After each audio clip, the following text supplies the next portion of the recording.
My name's Elliot, and welcome to Button Pushers.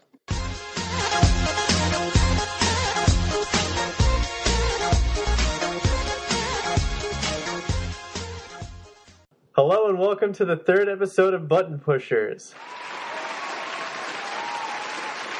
Today we will be discussing video games in society, a topic most have seen all sides of. From believing video games cause people to become violent to people who believe video games are art. So to help me discuss this concept, I've brought my good friend Alex to the podcast today. Please tell us about yourself, Alex. Hey there, Alex here, expressing my passion for video games. Alright then, let's get started.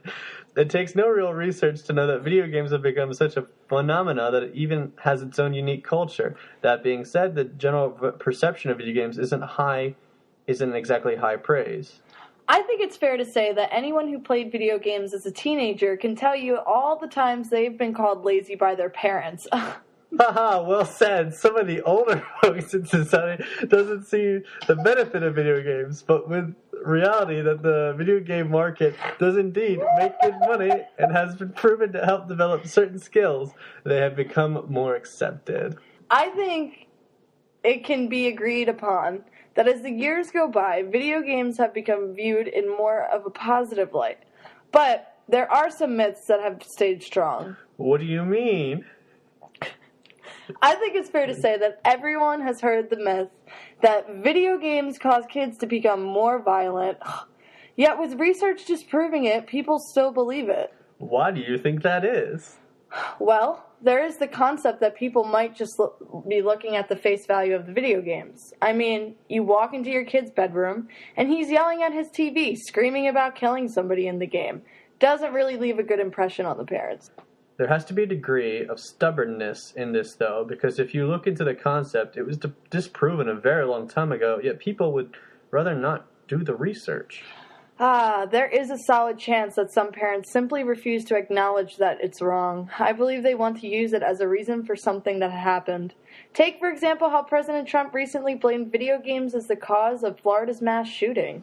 Now that is just sad. Talk about spreading misinformation. Quite. Now, as much as I'd love to endlessly talk about how society holds on to idiotic beliefs that are easily disproven, let's talk about a more hidden topic in video games, specific multiplayer of women in video games. What do you mean? Well, generally speaking, video games have always been unnecessarily masculine, with jacked white guys being the heroes, has led to a stereotype of video games being more for men. In reality, the amount of women to men playing video games is actually more so 50-50. No way, really? Yeah, women play just as many video games as men. Currently, they actually play a lot more. Last time I checked the numbers, it was actually a 57 to 43 ratio, women to men. Why does this fact seem a little out there, though?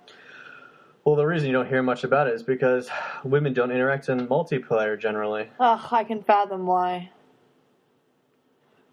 It is sad to say, but that the online community of most games is so unnecessarily toxic, racist, sexist, and all around negative that it's honestly a treat to meet normal people online. I've read some stories, both good and bad experiences, and it really comes down to the game, doesn't it? I believe it does. Games like Call of Duty are known for having pretty bad online communities. What do you think can be done? Honestly, I'm not sure. I personally had both very good and very bad experiences online. While major companies that own the games with the communities try to promote more positive interactions, there's only so much to be done.